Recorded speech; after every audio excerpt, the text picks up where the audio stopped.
segundo panel, esta vez titulado Caracterización Nacional y Experiencias Significativas de los Equipos de Convivencia Educativa. En este momento va a exponer Macarena Morales, investigadora del Centro de Investigación para la Educación Inclusiva. Adelante, Macarena.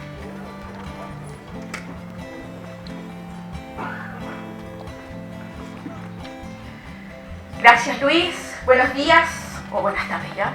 Comenzamos el panel 2, en el que vamos a referir un proyecto que se aboca más específicamente a los equipos de convivencia y que al respecto integró teoría, estadística, experiencias reales y también documentación audiovisual.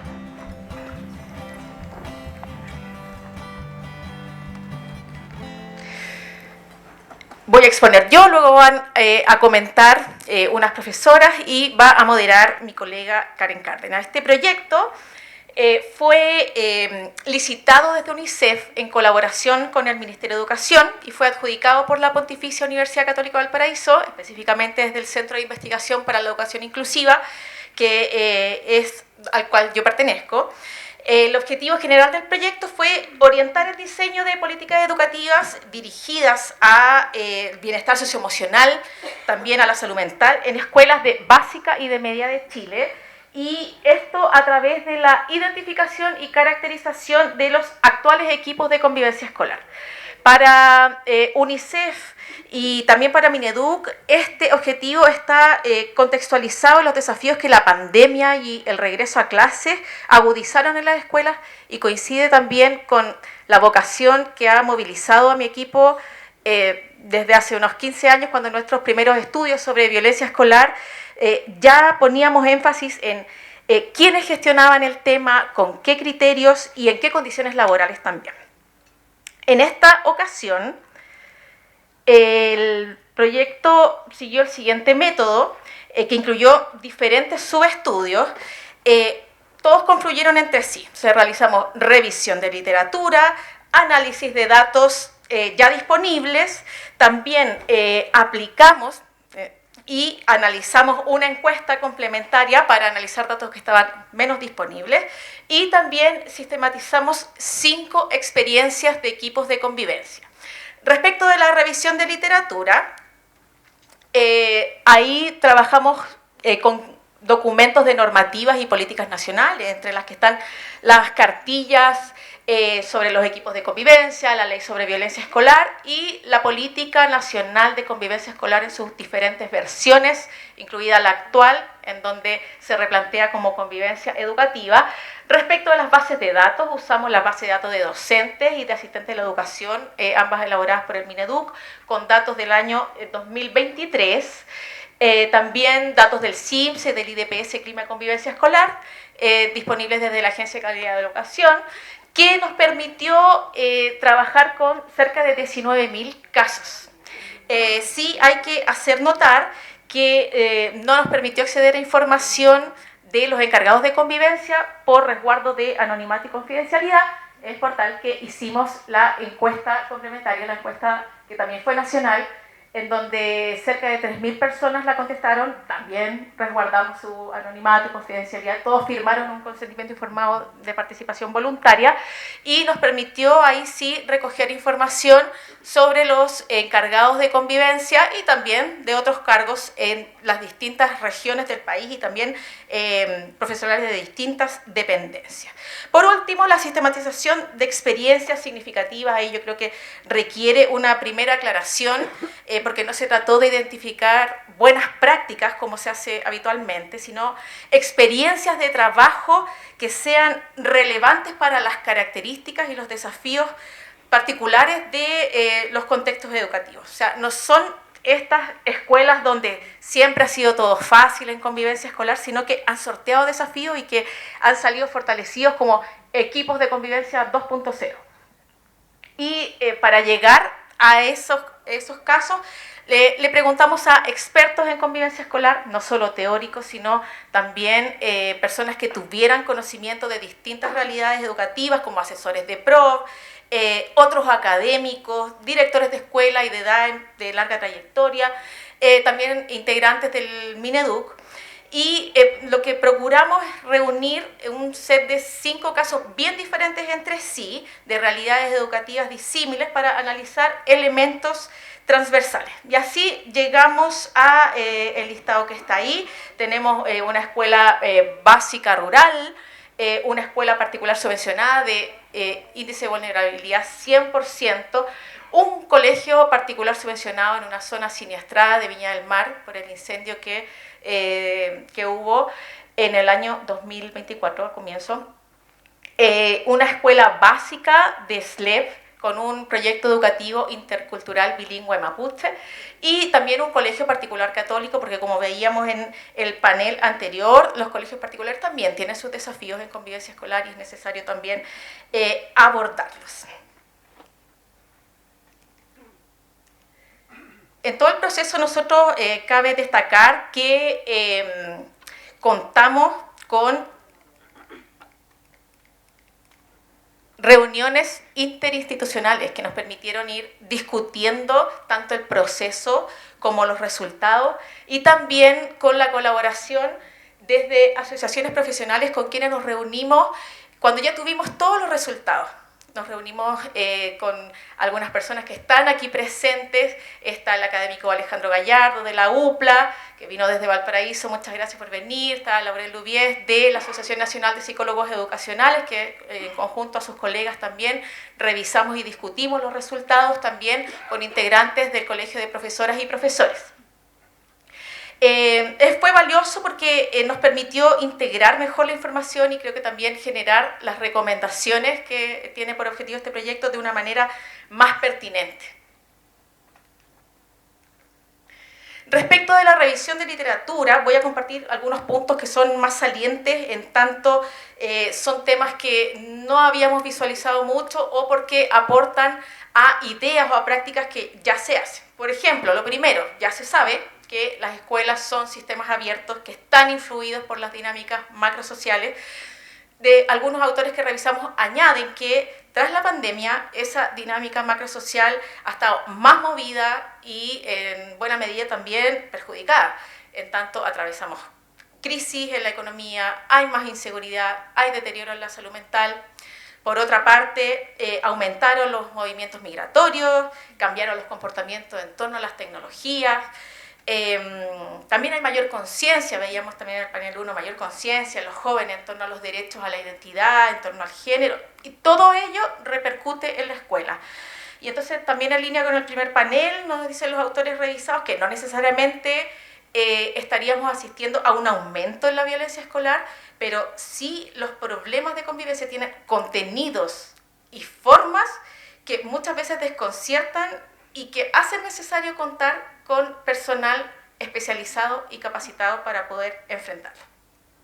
Ahora bien, en el punto 2, o sea, no se trata de que ese personal lo haga todo, que se le derive todo, ¿no? O sea, y para esto se le requiere a ese personal la competencia de colaboración interprofesional con los profesores de aula, cuestión que los artículos científicos, por su parte, nos muestran como desafiante y no muy frecuente. La orientación a conformar equipos interdisciplinarios, que está en el punto 3, es algo que distingue a Chile, ¿ya? En los demás países analizados, que fueron México, Colombia, España, Argentina, Perú e Inglaterra, se aprecia más foco en prescribir roles y funciones de ciertos profesionales individuales, como por ejemplo el orientador en Colombia o el coordinador de bienestar en España. Como punto 4, para los directivos y sostenedores, es especialmente relevante considerar algunas características organizacionales que contribuyen a que el trabajo de los profesionales del área sea más pertinente y más sostenible. Una es la agencia profesional, entendida como un ejercicio colectivo del equipo de convivencia, de poder construir objetivos y sentidos del propio trabajo dentro de los lineamientos del proyecto educativo mayor. Como veíamos también en el panel 1, convivencia no es el que aplica los protocolos y los reglamentos automáticamente, sino que también tienen un sentido y hacen adaptaciones de acuerdo a las características de sus estudiantes y de su comunidad. La otra característica organizacional es el cuidado del equipo. ¿Ya? Hay que entender que el trabajo con personas ya en sí es desgastante y lo es más aún cuando se trata de trabajar situaciones de violencia. Entonces los espacios de descompresión, el acceso a acompañamiento psicológico, acceso a beneficios relacionados con el bienestar debiera ser un desde para los ocupantes de estos roles. Y finalmente, de manera transversal, se puede observar que el aspecto de financiamiento de los profesionales del área de convivencia no se aborda en los documentos de política educativa, salvo en Perú, donde de una manera muy breve se indica que los sostenedores deben contar con una dupla psicoeducativa, un psicólogo y un profesor, que van itinerando por los distintos colegios y haciendo también sesiones de red, dentro del mismo presupuesto asignado anualmente. Es decir, como hacer magia para poder pagar a los profesionales. Es probable que ese tema de financiamiento sea más materia de Hacienda que de educación en los distintos países. Sabemos al menos que en México no lo es, ¿no? Ahí se exige a los profesores en ese caso formar e intervenir para la convivencia democrática, pero no compromete horas, no compromete recursos para poder realizarlo. En el caso de Chile, contamos con la ley C, pero ya se discutía también en el panel 1 que no aplica a todas las escuelas del país. ¿Ya? Como pasa con el financiamiento, pasa también con la evaluación y el monitoreo de los profesionales, es decir, que los países orientan a que las escuelas tengan profesionales, pero no se mide sistemáticamente la cobertura de esos profesionales en el país, tampoco sus resultados ni su impacto. Y los estudios científicos, los artículos que revisamos, nos muestran que al menos en Chile sí estarían contribuyendo a la retención, a los resultados académicos también, y por supuesto al IDPS, Clima de Convivencia Escolar.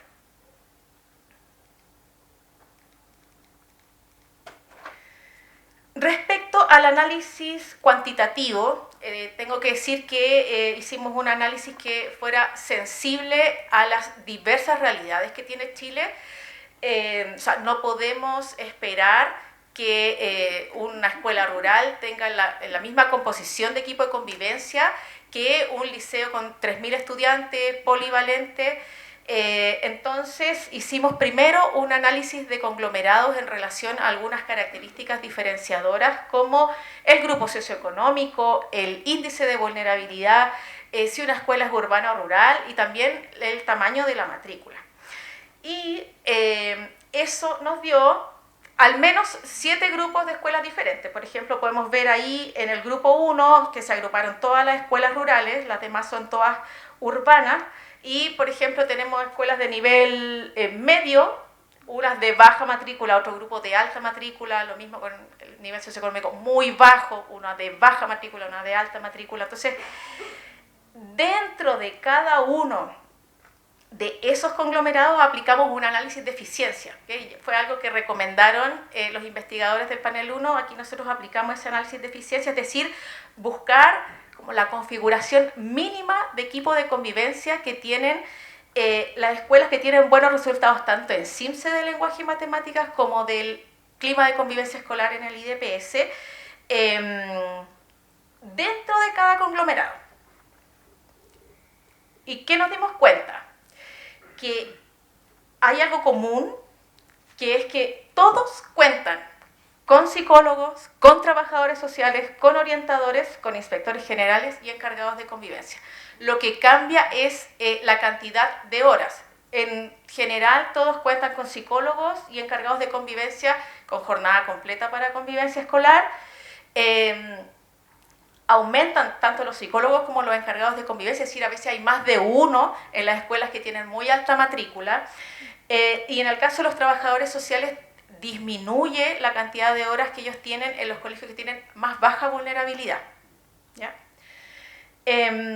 Y también algo común que observamos es la antigüedad en el mismo establecimiento, que en promedio entre todos esos integrantes mínimo es de 3, por ejemplo en el conglomerado 1 era 5 años, es decir, si hay un integrante nuevo, hay otro que tiene 10 años de experiencia en la misma escuela, hay otro que tiene 3 y hacen en un promedio unos 5, 6 años, ¿sí? Entonces, eso también nos dio una pista muy, muy importante que nosotros la seguimos. Respecto al análisis de condiciones laborales, entonces nos fuimos a ver qué pasa con la antigüedad en el general de los establecimientos, no solamente en aquellos más eficientes, y a través de un análisis de regresión lineal pudimos observar que los años de permanencia en el mismo establecimiento se asocian estadísticamente con mejores puntajes en el IDPS, Clima y Convivencia Escolar. No es una asociación tan poderosa, pero contribuye, ¿ya? Y también observamos que a nivel nacional el promedio general de permanencia de los profesionales del área de convivencia en su mismo establecimiento es de casi 8 años. Ahora bien, hay diferencias por cargo, en donde vemos que, por una parte, inspectores generales y orientadores son los que tienen más permanencia, con 10 años o más, y los psicólogos y trabajadores sociales son los que tienen menor permanencia, ¿sí? Con menos de 5 años de antigüedad en promedio. Nosotros lo vemos digamos, igual como un avance, porque en un estudio anterior que hicimos, los psicólogos y trabajadores sociales no alcanzaban los 2 años de permanencia, ¿sí? También vemos avance en el tipo de contrato, ¿ya? En años anteriores nosotros veíamos, por ejemplo, muchos profesionales trabajando honorarios y ahora estamos con 0 honorarios. Hay un 37% a plazo fijo y un 61% indefinido, que es mayoría. Y dentro de estos que tienen contrato indefinido, también hay diferencias notables en donde la mayoría de los inspectores generales y de orientadores tienen ese tipo de contrato versus la mitad de los psicólogos y los trabajadores sociales. Respecto del ingreso bruto mensual, ¿ya? Esto lo preguntamos en rangos y vemos que la mayoría, menos sobre el 60%, percibe desde el millón de pesos y un porcentaje menor percibe bajo ese monto. Ahora bien, es interesante ver si uno hace doble clic dentro de esos rangos, qué es lo que pasa, porque sí encontramos diferencias. Lo voy a resumir a continuación en que tenemos por una parte los profesionales que están en los rangos más altos de ingreso, son aquellos que pertenecen a establecimientos particulares, sobre todo los que superan el 1,5 millones de pesos, los que están en establecimientos urbanos, los orientadores y encargados de convivencia como cargo y hombres, ¿sí? Por otra parte, quienes están en los rangos más bajos, alrededor de 900.000 pesos o menos, aquellos que trabajan en establecimientos particulares subvencionados, que son de escuelas rurales, psicólogos y trabajadores sociales y mujeres. Esto es algo a tener en consideración, dado que tanto los participantes de la encuesta como en el análisis de la base de datos nacional de estos 19.000 casos, dan sobre un 70% de mujeres trabajando en el área de convivencia escolar. Sobre la formación y la capacitación de los profesionales, nos concentramos en los encargados de convivencia por ser el cargo donde podemos encontrar mayor variabilidad. En el caso de psicólogo y trabajador social es un poco obvio cuál es su formación inicial, y en el caso de inspector también está por ley que debe ser cierto profesor. Y para los encargados de convivencia vemos que cerca de la mitad declaró ser profesor, seguido de un porcentaje de psicólogos y también de trabajadores sociales, y hay un porcentaje muy menor de otros, ¿sí? Donde hay psicopedagogos y educadores diferenciales. Les pedimos a todos indicar las modalidades, ¿ya? Modalidades de capacitación. Y podían indicar más de una, por eso nos suma 100%, o sea, lo que han cursado en los últimos 2 años. Y vemos que buena parte de los participantes de la encuesta, 77%, ha participado de charlas o talleres en los últimos 2 años. Hay cercano a la mitad que ha tomado cursos de más de una sesión, que se acercan a las 24 o 30 horas. Hay casi un 30% que ha hecho diplomados o postítulos, menos han tenido una asignatura en el pregrado, en su propia carrera relativa a convivencia escolar, y muy pocos han cursado magíster en el tema. Con esta muestra nosotros hicimos también un análisis de regresión lineal para las distintas modalidades de capacitación y vemos que en aquellos profesionales que tomaron un curso en la materia, los últimos 2 años, eso se asocia estadísticamente con mejores puntajes en el IDPS de clima de convivencia escolar. Respecto a los resultados de la sistematización de experiencias, hicimos un trabajo cualitativo, ¿cierto?, con 5 equipos de diferentes realidades, que está documentado en 5 videos. Les voy a contar acá aspectos que no se transmiten tan fácil, probablemente desde un corto documental. Observamos de manera transversal que todos los equipos que participaron han transitado de un enfoque de trabajo de apagar incendios, de reaccionar a la violencia, a un trabajo que es eminentemente preventivo y promocional del bienestar y del buen trato. Y para eso ha sido clave que los directores y sostenedores hayan diseñado tiempos de colaboración con docentes de aula y profesores jefes en formato 1 a 1 y también en formato grupal, como en los consejos de profesores. También los directivos están comprometidos con la convivencia, hacen visible al equipo dentro de la comunidad escolar, que en estudios anteriores con equipos de convivencia nos dábamos cuenta que solo los estudiantes que tenían problemas de convivencia conocían la existencia del equipo, conocían sus nombres y para qué servían. Y en este caso no, son actores presentes y son relevantes para la comunidad educativa en general. El plan de trabajo del equipo de convivencia está alineado en su objetivo y actividades con el sello institucional, eso es transversal. En algunos casos también con el plan de mejora. Aquí observamos también que al menos un integrante del equipo de convivencia tiene una permanencia de 5 a 10 años en el mismo colegio y que cuentan con formación especializada. O sea, hay varios integrantes que tienen formación especializada, pero aquí todos los encargados de convivencia tenían estudios de diplomado o de magíster. A partir de todos estos resultados, tenemos recomendaciones para la política, que son el objetivo del proyecto, pero estas se suman a las que ya he dado para las escuelas y sostenedores durante la presentación, y voy a citar 3.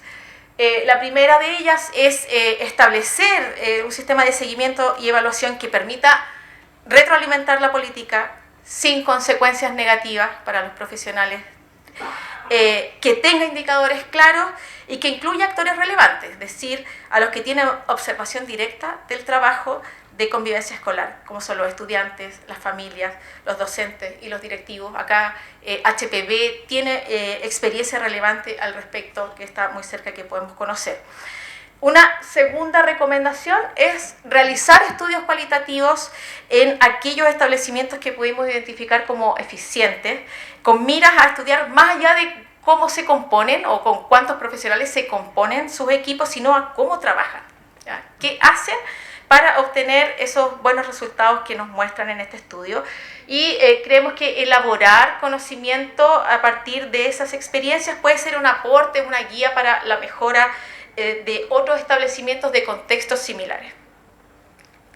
Por último, consideramos recomendable diseñar políticas para el desarrollo profesional y el desarrollo de carrera de quienes conforman los equipos de convivencia. Y con esto me refiero a políticas que promuevan la equidad laboral, que promuevan la especialización, que promuevan la permanencia en las escuelas, ya que los resultados de este proyecto y también los que comentaron en el panel 1 muestran que son claves. Como les anunciaba, este proyecto no está solo en una presentación, no está solo en un informe, sino que también está en otro formato, ¿sí? Está consolidada en una serie audiovisual que se llama Prácticas Significativas, Equipos de Convivencia Educativa. Y esta serie consta de 5 cortos documentales, cada uno de 5 minutos. El lenguaje audiovisual es bien complejo, tiene varias capas, es más que imagen, es también sonido, es símbolo, hay refuerzos de gráfica, hay una estructura narrativa, entre otros. Y en nuestro caso, algunos elementos de esa estructura que están en cada video son tomas, por ejemplo, del territorio geográfico, también del entorno barrial, que son el contexto del trabajo del equipo de convivencia. También se destacan elementos de escuela, ¿ya? Aquí, por ejemplo, tenemos como al centro de alumnos y otros que dan cuenta de los sellos, de la identidad del proyecto educativo de cada establecimiento de los que participaron. Y, por supuesto, hay imágenes de aula, que no siempre son aulas tradicionales, es decir, son aulas donde se trabaja en grupo, hay aulas al aire libre, con materiales diversos. Y en el centro de esos cortos están los equipos de convivencia, ¿ya? Relatando en primera persona respecto de su trabajo. Hoy vamos a ver una sinopsis de esa serie. Yo por mi parte les agradezco y doy paso a la proyección del video. Muchas gracias.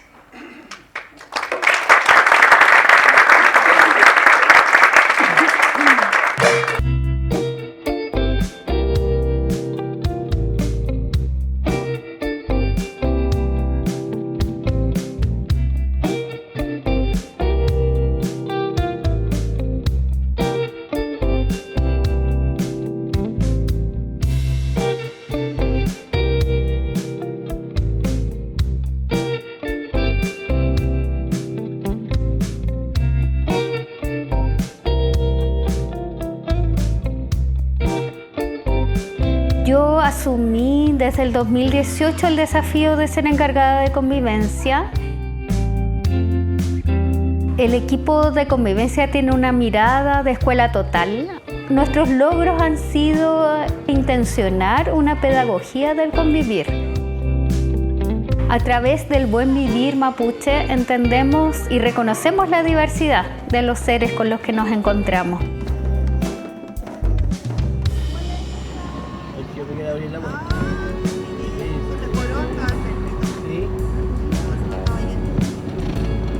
Bueno, aquí igual conjugo un poco mi profesión, que es profesor de educación física, y como esto lo puedo llevar a cabo acá en el colegio en tema de la convivencia. Los recreos los hemos ido enfocando hacia el lado deportivo. Es un espacio saludable para la convivencia y ellos lo valoran, lo ven así, les gusta venir. Todos hacemos convivencia escolar, no solamente los estudiantes, sino nosotros como los adultos responsables, las familias, toda la comunidad educativa. Para los estudiantes de la Escuela Básica Arturo Prat, para las familias es un espacio seguro. La verdad que después de la pandemia nos dimos cuenta de que el sello socioemocional o las habilidades artísticas nos permitían fortalecer diversas acciones con nuestros estudiantes. Tomamos la decisión de enfocarnos en el sello artístico que nos favorece, nos potencia las habilidades emocionales y esto tributa en lo que es la parte académica.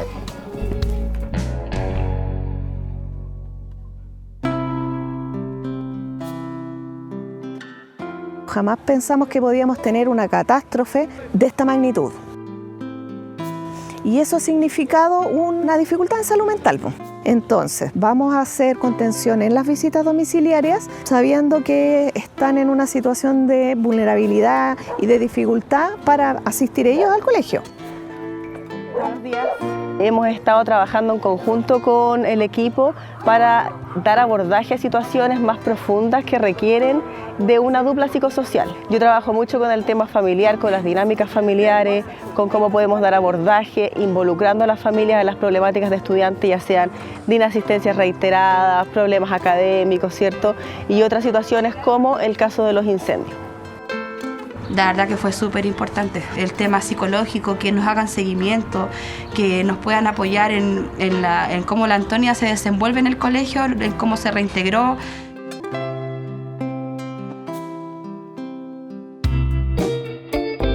Es fundamental la buena convivencia porque eso les va a permitir tener una mejor calidad de vida.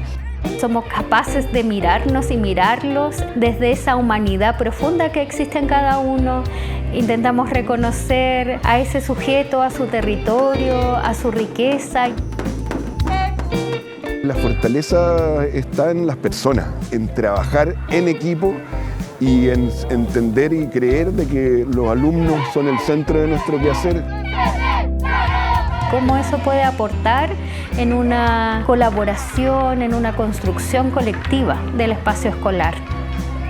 Las familias son un aliado, son parte que queremos lo mismo, que nuestros alumnos estén bien, que sean felices, que sean buenas personas. Poder aprender a resolver los conflictos de mejor manera, ¿cierto?, los unos a los otros, y esto les va a servir para su vida. Para crear un mundo en sociedad más justo, más solidario, más fraterno, más respetuoso.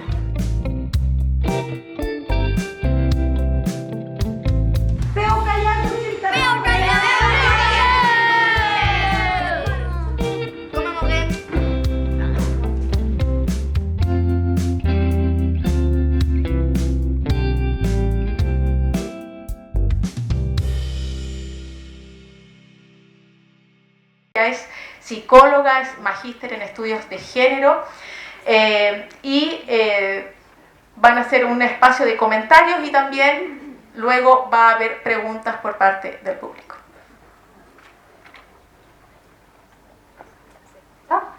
Ahí parece que sí. Bueno, muchas gracias por asistir primero que todo a este seminario. ¿Sí? ¿Vamos a integrar a Teresa? Sí, queremos integrar también a María Teresa Ramírez también, de parte del Ministerio de Educación. Por favor, adelante, que también nos va a ofrecer algunos comentarios en relación también a esta experiencia significativa que hoy día vamos a compartir. Como decía mi compañera Macarena, esto es fruto de un esfuerzo de sistematización, ¿cierto?, de experiencias en 5 comunidades educativas que, como pueden ver en el video, ¿cierto?, se refleja su diversidad y al mismo tiempo su complejidad, ¿no? Vemos que son experiencias muy distintas, con características muy particulares, e intentamos ahí hacer un esfuerzo, ¿cierto?, con nuestro equipo de comunicaciones en poder registrar también esa complejidad de las prácticas. Y por motivos y razones obvias no podemos hoy día retratar todas esas en su complejidad, así que desde ahí es que nos interesa mucho que pudiéramos hoy día profundizar con Irene y Catherine, ¿cierto?, desde su propia visión, cómo ha sido esta experiencia, así que les dejo a ustedes la palabra para que puedan comentar un poquito más de esta experiencia, desde cómo se integran también estos distintos elementos a su práctica y gestión como equipo de convivencia. Oye, es difícil estar acá porque habitamos ese espacio, en mi caso 26 años de mi vida profesional. Hoy lideramos otro lugar, dejamos de habitar la Escuela Manuel Guerrero. Entonces un poco cerrar un ciclo que tanto para Irene como para mí fue muy importante. Está alojado nuestro corazón en ese lugar. Por lo tanto, quisiera iniciar esto con la importancia del vínculo. ¿Ya? El vínculo es clave para gestionar una escuela. Y claro, mi corazón se acelera, somos emoción todo el tiempo. Entonces mi corazón se acelera cuando veo a mis niños allí, retratados en el video. Iniciamos un trabajo precioso en una escuela que además tiene un nombre muy importante, que tiene un nombre con un peso social, porque Manuel Guerrero fue un personaje muy importante, fue un ser humano que trascendió también desde que era profesor, ¿cierto?, que tenía mucho esto de lo social, ¿sí? Entonces ya la escuela tiene un nombre muy importante que también recogimos en el paso de nuestro trabajo por allí. Es súper necesario, antes de contarles cómo se compone finalmente el equipo de convivencia, retratarles un poquito del proyecto educativo de la Escuela Manuel Guerrero, ¿ya? Ese instrumento madre, esa columna vertebral, ese corazón de la escuela, principalmente tenía el desafío o el enfoque de formar personas, formar seres humanos que la escuela recibe cuando tiene 4 años y deja cuando tiene 13. Por lo tanto, lo que podemos hacer en la escuela sí tiene un gran impacto en esas personas. Una escuela con enfoque humanista, con enfoque en derechos humanos, y principalmente con la convicción de formar personas conscientes de su entorno, participantes de su territorio, con pertinencia del espacio que habitan. Y bueno, desde ahí la escuela mapea un poco cómo estaba compuesta esa comunidad y descubrimos que teníamos alrededor de 100 estudiantes con origen mapuche, lo que era una riqueza tremenda, ¿sí? Es una escuela que tenía doble jornada, o sea, pueden imaginar lo difícil que era poder gestionar en 2 momentos del día a estudiantes de segundo ciclo en la jornada de mañana, estudiantes de primer ciclo en la jornada de la tarde, con un equipo pequeño compuesto por mujeres empoderadas y actores claves para hacer un cambio en esta sociedad. Y bueno, una escuela con alta complejidad, con un nivel del 92%, con la composición de estudiantes con familias más bien disfuncionales, hoy día monoparentales, al cuidado de otros adultos, muchos estudiantes provenientes de 3 campamentos que tenía la escuela. Entonces siempre es importante mapear el territorio en el que estamos insertos. Y desde allí, entonces empezamos a hacer un diseño coherente de proyecto educativo, plasmado en la visión y en la misión institucional, en esta idea o en este anhelo de formar ciudadanos críticos y que pudieran valorar su origen. Tuvimos la fortuna de iniciar con talleres en torno a lo mapuche. Ofrecimos talleres a la comunidad de telar, de huerto, y desde allí logramos convocar a 2 educadoras tradicionales que vinieron a enriquecer el trabajo de la escuela. Lo pongo como antecedente porque después Irene va a hacer ahí el zoom para contar cómo logramos articular el equipo convivencia con este sello del establecimiento. Y bueno, mutamos en el sello institucional de pasar de la formación ciudadana a un sello intercultural en estos 9 años que yo tuve a cargo el establecimiento.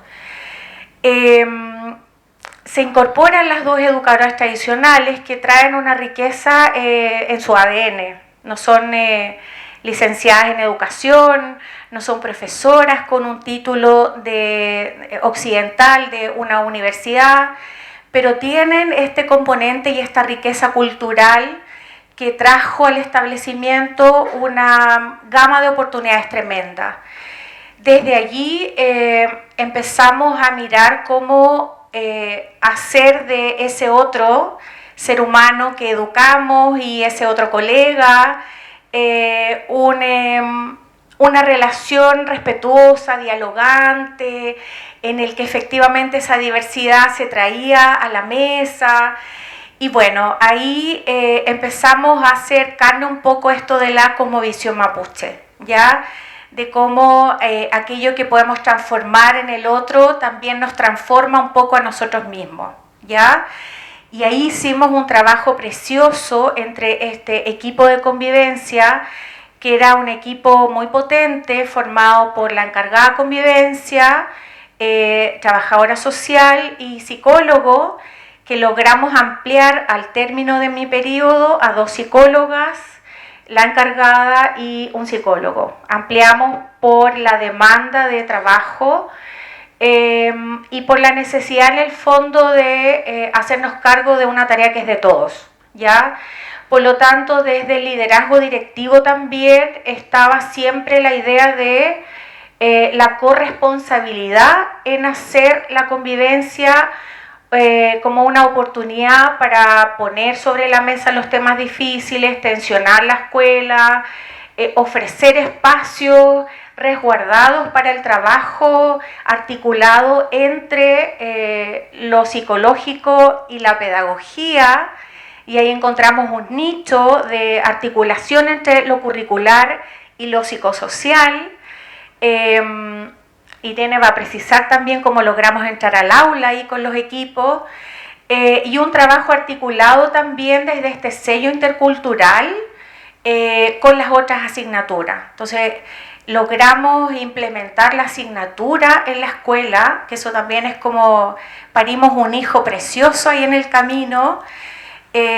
Tuvimos un plan de estudios con la asignatura de lengua y cultura de pueblos ancestrales, que logramos implementar desde primero básico hasta octavo, que es un orgullo para nosotros, porque también creemos que hay cosas que no pueden ser a voluntad, que tienen que ser una necesidad país. Y bueno, y desde ahí articulamos también curricularmente entre asignaturas, ¿sí? Eso les podría contar como desde el origen, y ahí Irene va a hacer las precisiones para que podamos entender cómo logramos enfrentar estos desafíos, porque claro, como decían al inicio, nunca estuvimos exentos de dificultades, de problemas. No somos la experiencia perfecta, pero es la experiencia que tiene nuestro establecimiento, y que en el fondo desde el liderazgo podemos hacer estas distinciones de siempre hacer más horizontal la construcción de una comunidad en la que necesariamente cabemos todos. Así que ahora dejo a mi preciosa compañera de labores, Irene Mundaca.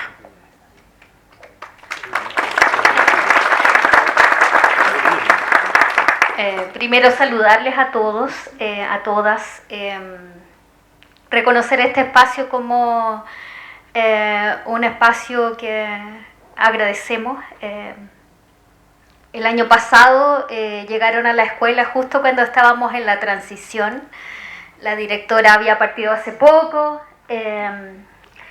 y desde ahí relevar el peso que aún tienen los directores y directoras de escuela, ¿no? Es un cargo que, a pesar de que algunas directoras, directores intencionen como más horizontal, los directores tienen un peso importante porque tienen mucha responsabilidad, y pueden favorecer y también entorpecer a veces la gestión en algunas áreas.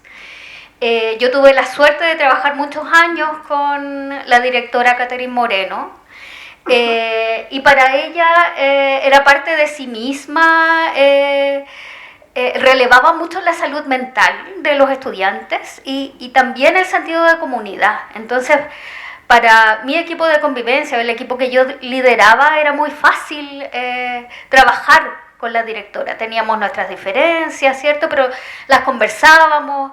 Ella miraba a los niños como seres humanos integrales, entonces no era un espacio que yo tuviese que luchar con un director. Entonces desde ahí agradezco el tiempo de trabajo que tuve en la Escuela Manuel Guerrero. Fue un espacio de mucho crecimiento, de mucho aprendizaje para ambas, también para los equipos que conformamos en ese tiempo. Y hoy que miramos desde la distancia, reconocemos que hicimos lo mejor que pudimos, probablemente con equivocaciones, con errores, pero dimos lo mejor de nosotras y también nuestros equipos. Valoro mucho el sentido ético de trabajar en contextos vulnerables, la entrega que los seres humanos ponemos ahí. En la actualidad yo siento que yo estoy muchos años en educación. Yo llegué el 2007, fui antes HPB en la misma escuela. Me fui quedando porque en ese tiempo no habían psicólogos en las escuelas, al menos en las que yo trabajaba en Cerro Navia. No había psicólogo, no había PIE incluso. Entonces el HPB en Cerro Navia fue el primer acercamiento que tuvieron esas escuelas a profesionales distintos, que no eran docentes. Entonces me fui quedando con otro equipo directivo, conociendo a los niños, a la comunidad, y luego asumo el desafío, después de muchos años, en 2018 recién, como encargada de convivencia. Entonces yo, como habilidades para la vida en lo educacional, siempre tuve la mirada de escuela total, siempre tuve la mirada de hacer trabajo promocional, y luché mucho porque se entendiera que los psicólogos no estábamos para atender casos, que igual lo hacíamos, mediábamos conflictos, pero no era nuestra labor, teníamos que hacer trabajo promocional principalmente. En ese tiempo no habían instrumentos de equipos de convivencia que nos permitieran hacer un trabajo más fino, focalizado, talleres preventivos como sí habían habilidades para la vida. Logramos articular porque tuvimos la suerte de seguir trabajando con habilidades para la vida cuando fuimos SLEP. Nosotras partimos con, bueno, la directora era profesora en ese tiempo, pertenecíamos a la corporación municipal. El 2018, cuando yo asumo el cargo de encargador, fuimos transferidos al SLEP Barrancas, que es nuestro sostenedor actual. Entonces, eso significó ese cambio de sostenedor. Para nosotros igual fue una riqueza. La directora entregó el año pasado una escuela en infraestructura distinta a la que recibimos. Y no solo fue infraestructura, también capacitación, también la conformación de los equipos que pudiesen permanecer en el tiempo, también tuvo que ver con el cambio de sostenedor. Cerro Navia estuvo muy empobrecida durante muchos años. Entonces, el que asumiera el SLEP con las dificultades que igual ha tenido, fue para nosotros ganancia. Y en la actualidad igual Barrancas tiene un trabajo un poco más acucioso, con instrumentos también en lo psicosocial, que ha permitido, nosotros ya trabajábamos con el modelo de escuela total, pero ha instalado ciertos instrumentos que nos permiten también hacer un trabajo un poco más claro. Usamos datos, compartimos esos datos en los consejos de profesores, delineamos un trabajo un poco más preventivo también. Son instrumentos que son relativamente nuevos, que tenemos que seguir trabajando de cómo utilizarlos. Son datos que también a veces nos agobian un poco porque ya tenemos estos datos. ¿Qué hacemos con estos datos ahora? ¿Cómo nos hacemos cargo? Entonces siento yo que estamos como en una transición ahí, construyendo con los equipos cómo delinear nuestras nuevas acciones. Pero vino a fortalecer lo que ya veníamos haciendo como escuela. Y bueno, en el camino, cuando yo asumo como encargada de convivencia, estaba este PI de la escuela que fuimos construyendo, camino hacia lo intercultural. O ya venía trabajando la educadora tradicional y nos encontramos con Carmen Curical principalmente y fuimos tejiendo los saberes que traíamos nosotros como equipo de convivencia, como trabajadores de lo psicosocial, y encontrándonos con el saber ancestral de Carmen Curical, y ella es mapuche pehuenche, entonces tiene conocimientos, es hablante además. Aprendimos mucho juntas, con la directora por supuesto liderando nuestro trabajo, y fuimos enriqueciendo la convivencia escolar en este proyecto educativo. Entonces para nosotros todo fue muy coherente. También la mirada de Manuel Guerrero, que la entrelazábamos, y fuimos aprendiendo, siento yo, mucho del saber ancestral mapuche, del buen vivir. Trabajábamos coordinadamente en las intervenciones que ella hacía en aula, también con los profesores jefes en orientación. Para mí era muy importante trabajar lo formativo de la convivencia y, como bien dijo Verónica López, entender la convivencia como un fin en sí mismo y no como para mejorar el resultado del lenguaje o de matemática, que pueden ir juntos y puede que no, pero la convivencia en sí, sobre todo en la actualidad, tiene un fin importante. Los niños tienen pocos espacios de participación en los territorios. Se encuentran en la escuela y el resto a veces están en casa, pero no hay muchas organizaciones de base, que fue lo que nosotros detectamos al menos en nuestro territorio. También es importante para nosotros el trabajo con las otras organizaciones, con el Habilidades para la Vida, con otras ONG que siempre nos daban una mano para educar en todos los espacios, no solo en el aula, educábamos en patio, generábamos actividades. Ahí yo agradezco la participación también de los equipos que fui formando, y que fueron enriqueciendo también el trabajo que hacíamos en la escuela. Ellos entendían que todo el tiempo estábamos a cargo de niños, de niñas, que tenían que ser reconocidos como tal, que teníamos que escucharlos, que teníamos que generar actividades de juego en patio. El fin de semana a veces pintábamos murales con ayuda de otras organizaciones. Estábamos muy interesados también en participar en el territorio. Entonces cada uno de los miembros del equipo de convivencia fue sumando ideas, innovaciones, que fueron enriqueciendo mucho el proyecto educativo y el bienestar de esos niños y niñas en la escuela.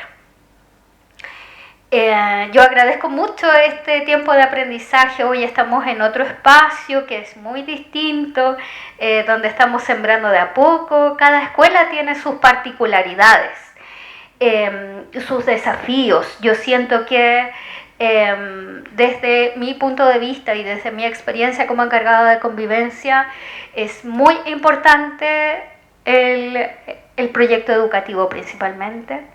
La visión del director, de la directora, ojalá no estar convenciendo a nadie, sino que ya tengan instalado este modelo más integral de los seres humanos que tienen distintas facetas que estamos educando, ¿no? Desde pequeños, como dijo la directora. La estabilidad de los equipos de convivencia me parece que también es muy relevante. Poder construir en conjunto requiere que ellos se mantengan en su puesto de trabajo, que haya una línea de trabajo, que no se pierdan el tiempo. Entonces tenemos siempre muchos desafíos que ojalá pueda trascender, y es difícil igual. La atención de casos, ¿no? Cómo hacemos promoción con todos, cómo vamos comunicándonos con los docentes, con los asistentes de la educación, instalando temas que nos convoquen a todos. Muchas gracias al equipo. Hartas cosas que decir, y también qué desafiante también poder sintetizar, ¿cierto?, en estos minutitos, como toda la complejidad de la experiencia. Yo solo quisiera destacar, antes de darle la palabra a María Teresa, que es muy relevante e interesante cómo ustedes muestran este cambio de enfoque que se mencionó también en el panel 1, ¿no? Como esta pedagogía convivencial, ¿cierto?, que ustedes lo lograron retratar a través del sello educativo de su proyecto intercultural. Eso, entonces le quiero dar la palabra a María Teresa, que nos pueda comentar, por favor, María Teresa.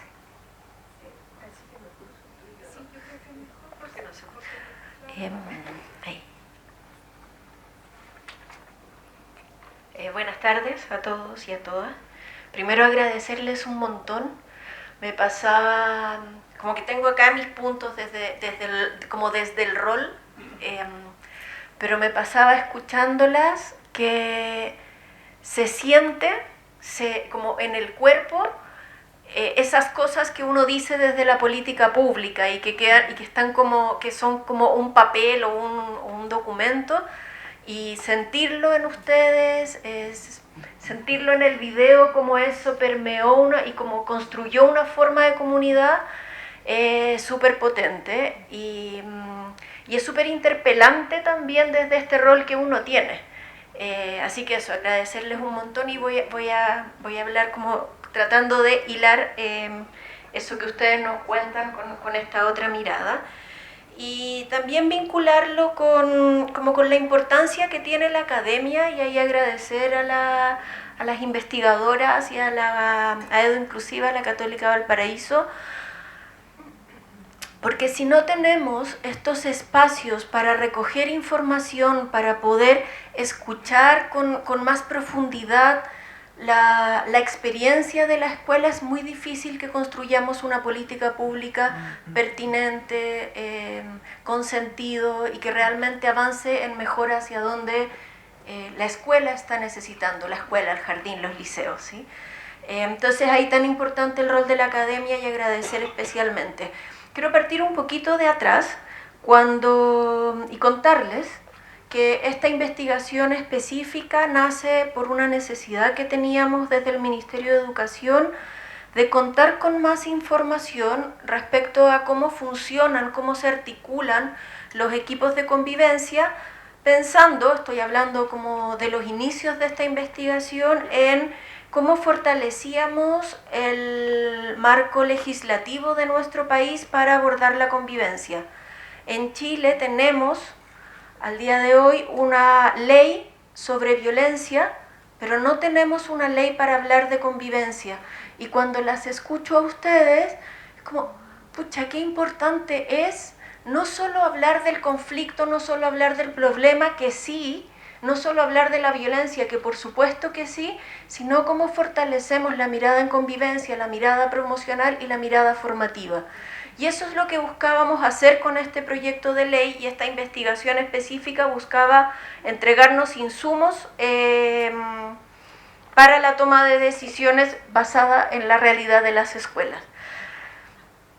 Y ahí me quedo como tres grandes líneas. Lo primero ha sido como transversal en este seminario, y es algo que venimos escuchando en distintos espacios, y que yo creo que es un llamado a todos quienes estamos aquí, y creo que es un llamado también muy importante en la formación inicial de docentes y de psicólogos educacionales, psicólogas educacionales, asistentes de la educación, todos los equipos educativos, que es necesitamos transitar, hacer un cambio de enfoque, un cambio de paradigma. Toda esa mirada súper centrada en lo punitivo, en la atención individual, lo decías tú, Irene, hemos visto que no es suficiente. Necesitamos avanzar en un enfoque formativo, necesitamos avanzar también en una mirada que involucre a toda la comunidad.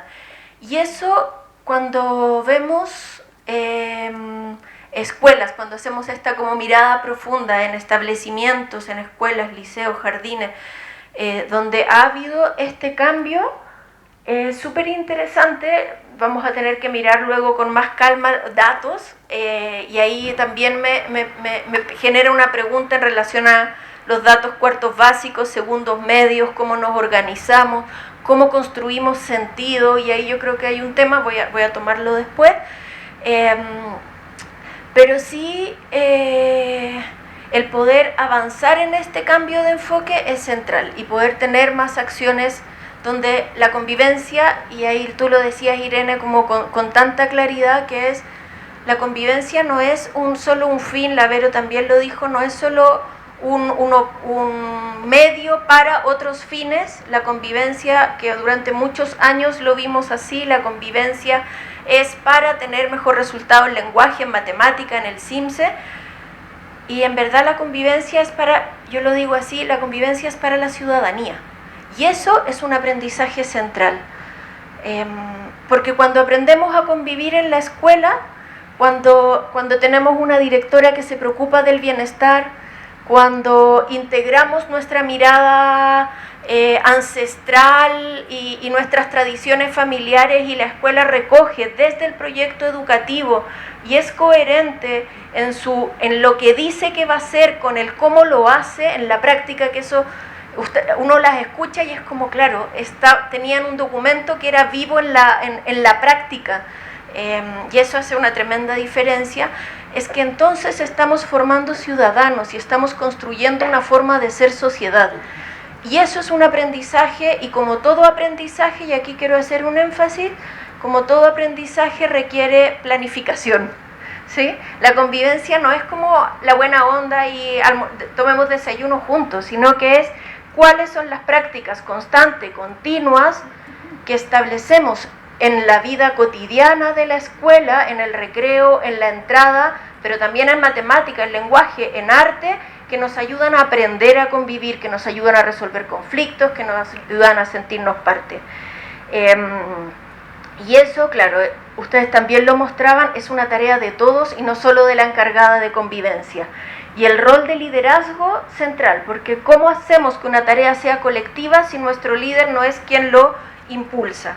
En ese sentido, nuestro proyecto de ley recoge estos aprendizajes, recoge estas miradas, le pone un énfasis central al encargado de convivencia, que pasa a ser un coordinador de convivencia con dedicación exclusiva y tiempo y y jornada completa, que es un avanzar en mejores condiciones laborales, pero también establece la necesidad de pensar en un equipo de convivencia, que es algo que lo tenemos en la política, pero ahora se establece por ley, y le pone un rol central a los directores y directoras, porque el encargado convivencia solito no puede, necesita una mirada más amplia. Y otra cosa que avanzamos con este proyecto de ley y que como a escucharlas también me hace tanto sentido, que es cómo hacemos que nuestros planes normativos, plan de gestión de la convivencia, el plan de formación ciudadana, incluso el plan de seguridad escolar, el plan de sexualidad y afectividad integral, cómo cada uno de esos planes son coherentes con el proyecto educativo y con las políticas educativas, cosa que tengamos una sola línea, y algo que nosotros decimos mucho es como la importancia de la coherencia. Pensaba, escuchándolas, que finalmente la experiencia de esos estudiantes que pasaron o que están en el video, que pasaron por la experiencia de la Escuela Manuel Guerrero, fue esa coherencia constante de un equipo que seguro, claro, uno no es todo el rato coherente, pero cuando uno lo hace consciente y es parte de su orientación, cuando uno deja de ser coherente, después rectifica y después busca otra forma, y es como ese avanzar cotidianamente en esa coherencia. Y finalmente creo que hablar de convivencia tiene que ver con eso. Solo para cerrar, nos encontramos con desafíos importantes hoy en la escuela, que no son solo desafíos de la escuela, son desafíos de sociedad, y por lo tanto necesitamos una mirada donde desde la escuela, desde el liceo, desde el jardín, aportemos profundamente en lo proporcional y en lo formativo, pero contemos con los equipos y los espacios de apoyo intersectoriales para la tarea que nos congrega, que es finalmente la formación integral de los y las estudiantes. Muchas gracias. Bueno, le agradecemos a María Teresa por sus comentarios.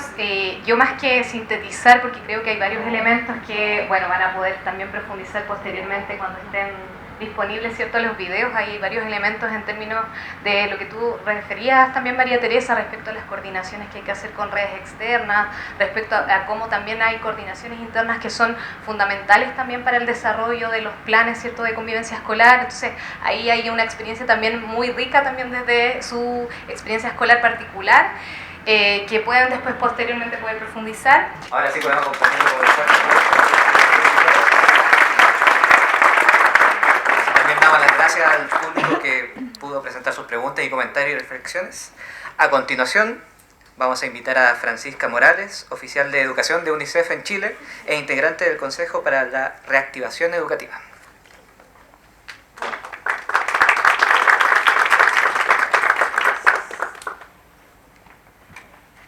Bueno, yo creo que está casi todo dicho, así que voy a tomarme unos minutos primero para agradecer el trabajo que están haciendo los centros de investigación, pero especialmente y de verdad con mucho cariño el trabajo que están haciendo los equipos educativos, los equipos de convivencia educativa con los estudiantes. Para UNICEF, nuestra misión principal en el mundo es apoyar a los estados parte de la Convención a hacer realidad los derechos de los niños en sus países.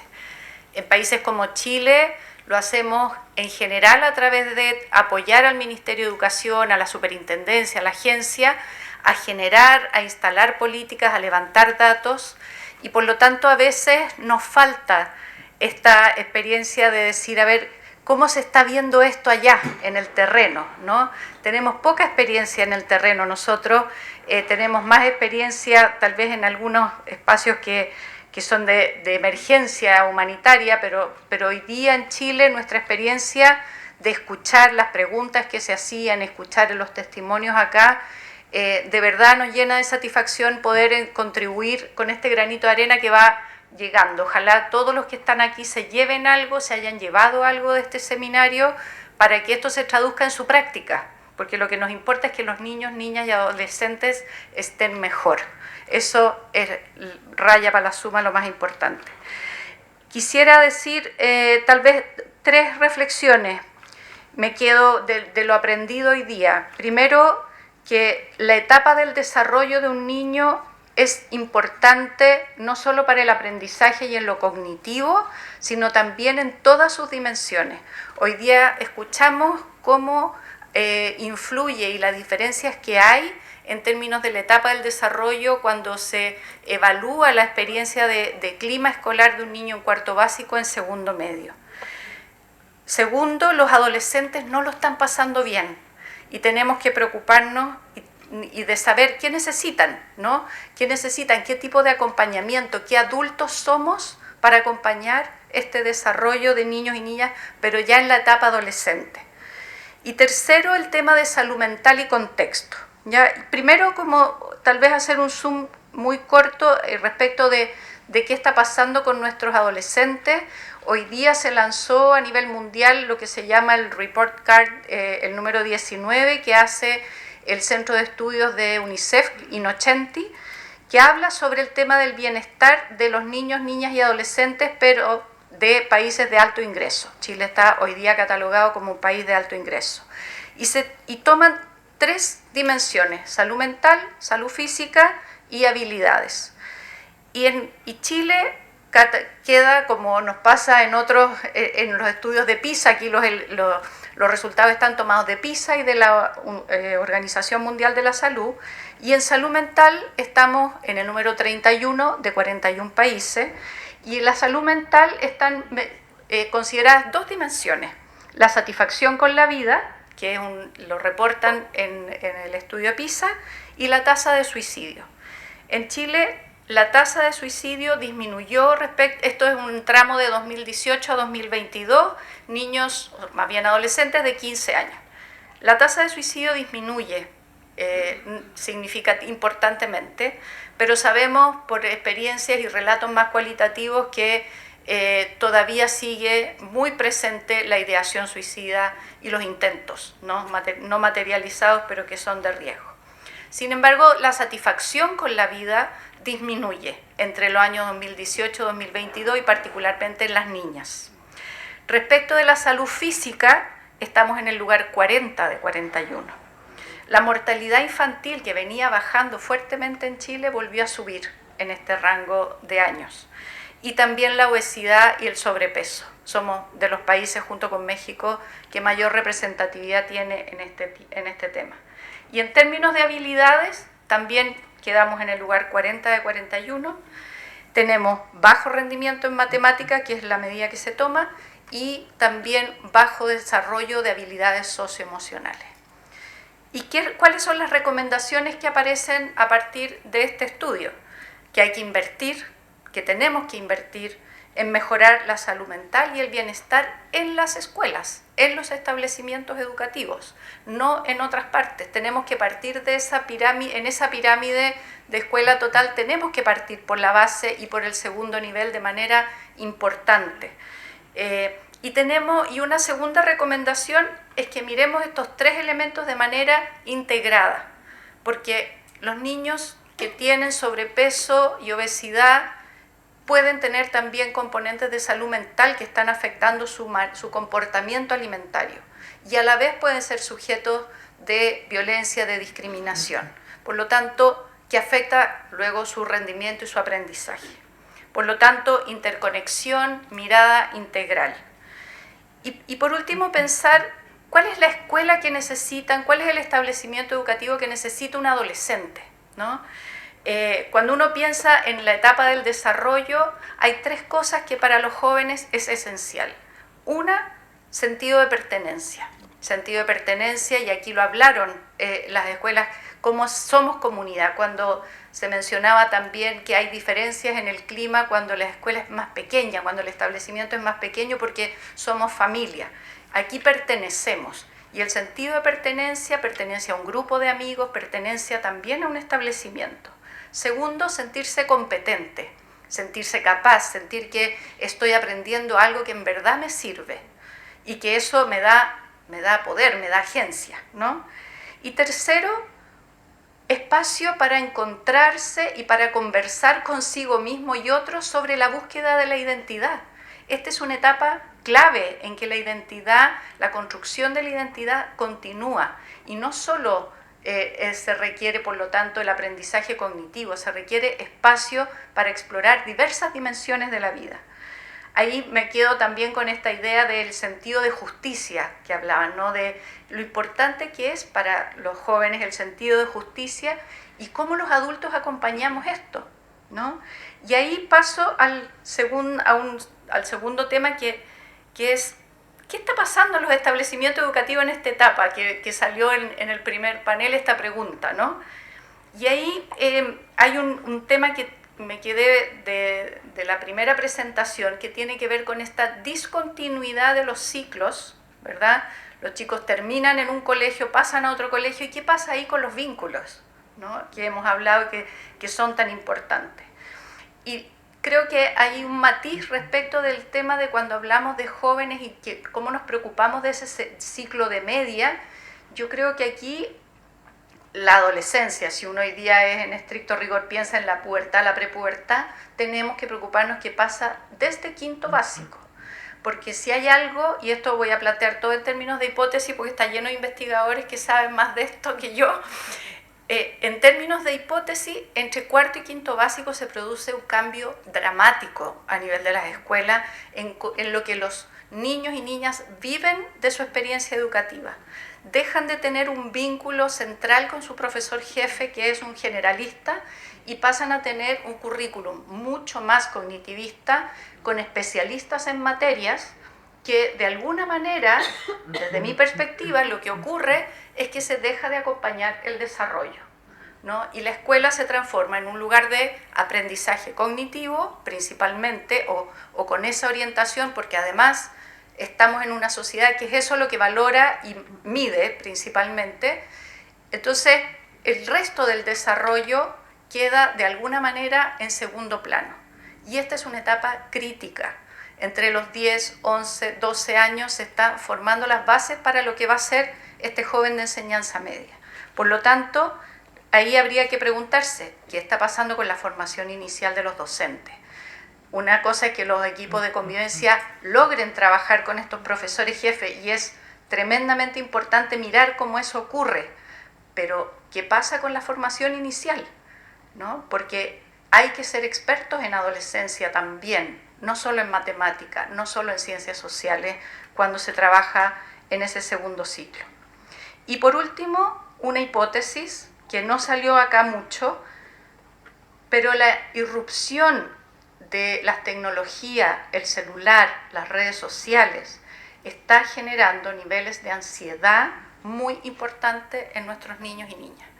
Me tocó comentar el martes un estudio cualitativo que se hizo en relación a la encuesta Kids Online y los jóvenes en los grupos focales reportan de haber recibido celulares incluso a los 5 o 6 años. ¿Ya? Esto es algo que no lo vamos a profundizar acá, pero pueden mirar ese estudio de la Universidad Adolfo Ibáñez y está también el estudio Kids Online que auspiciamos también desde UNICEF. Pero es importante que en la presencialidad, al mirar la convivencia, también pensemos que ellos habitan otro espacio y que nosotros no nos estamos dando cuenta cotidianamente de ese otro espacio que hoy día habitan los niños, niñas y jóvenes desde bastante más pequeños de lo que nosotros quisiéramos. Y por último, para cerrar, el contexto es clave y eso lo sabemos de hace mucho rato, ¿verdad? El contexto es clave para el desarrollo, siempre lo hablamos en los primeros 3 años de vida, lo importante los estímulos, etcétera, pero eso sigue ocurriendo el resto de la vida. Entonces, el contexto más cercano, el bienestar y la salud mental de los padres, de los docentes, el clima, y en eso el estudio que presentaron inicialmente es fundamental, ¿no? De mostrar esta variable como intermedia, esta variable de la convivencia con la violencia y la salud mental. Pero también es importante el segundo estudio en el sentido de decir, bueno, ¿cuáles son las condiciones que tienen que tener estos equipos para poder hacer bien su trabajo? En ese sentido, cómo miramos el contexto educativo es algo que tenemos que hacer, hay que hacer un zoom hacia atrás cuando miramos contextos o comportamientos violentos. No podemos interpretar individualmente o casuísticamente cada situación, sino que miremos y actuemos también a nivel del establecimiento. Y en eso creo que hay un desafío como país, hay un desafío hoy día en el sistema educativo, porque desde UNICEF estamos trabajando con la Superintendencia de Educación para incorporar más el enfoque de derecho en su trabajo, porque claramente no podemos avanzar en que haya más medidas formativas o un enfoque formativo cuando la escuela está siendo mirada desde una mirada punitiva. Entonces, el rol de la superintendencia y su existencia son fundamentales, pero también tiene que haber un trabajo de cómo resolver los conflictos de manera colaborativa adentro, y que este rol de denuncia o el lugar de sanción tenga un espacio secundario al lado de lo que es la formación de capacidades que tienen que hacer otras instituciones tal vez, pero donde la superintendencia también tiene que hacer una mirada respecto de cómo hace más mediación, por ejemplo, que solo sanción. Yo creo que ahí hay un tema que tenemos que seguir mirando como país, y me encantaría si uno pensara cómo va avanzando los estudios en esto. Me gustaría mucho poder mirar cuánto de estos factores de experiencia negativa de clima escolar incide, por ejemplo, en la interrupción de las trayectorias educativas, ¿no? ¿Qué pasa cuando esos jóvenes salen de la escuela, interrumpen su trayectoria educativa, marcan su vida para siempre?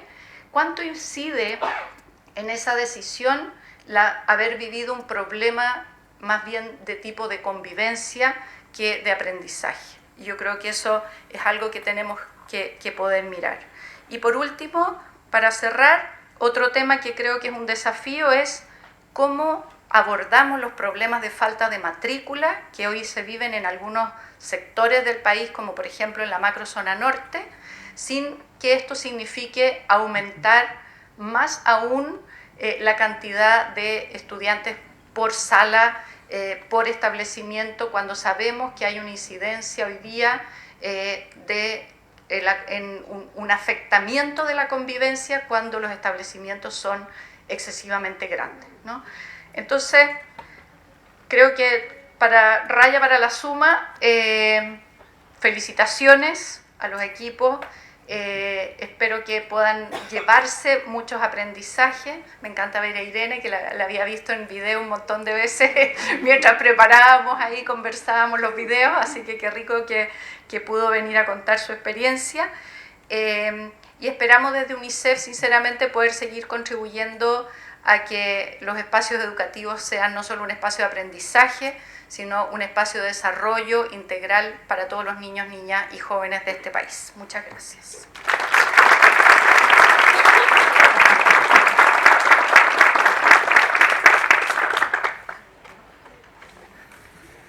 Muchas gracias, Francisca Morales, por su presentación.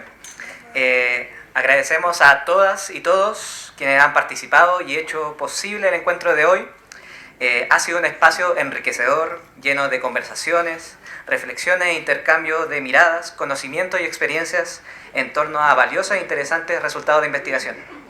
Antes de cerrar, les queremos hacer dos invitaciones. La primera es, los invitamos a un conversatorio sobre el programa Habilidades para la Vida a las 14:30 horas, donde seguiremos viendo algunos de los resultados presentados aquí en el segundo panel. Y segundo, queremos extenderles una invitación a participar en el 10º Congreso Mundial sobre Convivencia y Violencia en la Escuela, que se realizará los días 28, 29 y 30 de octubre en la Casa Central de la Pontificia Universidad Católica de Valparaíso. Diálogos que fortalecen comunidades educativas y territorio es el lema de la versión 2025 de este encuentro bianual, que es organizado por el Observatorio Internacional para el Clima y la Prevención de la Violencia Escolar y el Centro de Investigación para la Educación Inclusiva, también liderado por la Pontificia Universidad Católica de Valparaíso, en colaboración con otras universidades a nivel nacional e internacional y la Red Latinoamericana de Convivencia Escolar, entre otras instituciones, UNICEF. UNICEF y UNESCO patrocinan este evento internacional. Las y los esperamos en Valparaíso, Ciudad Patrimonio de la Humanidad. Agradeciendo una vez más su participación hoy, damos por finalizado este seminario que esperamos haya sido un aporte para seguir avanzando hacia la construcción de comunidades educativas más inclusivas. Muy buenas tardes.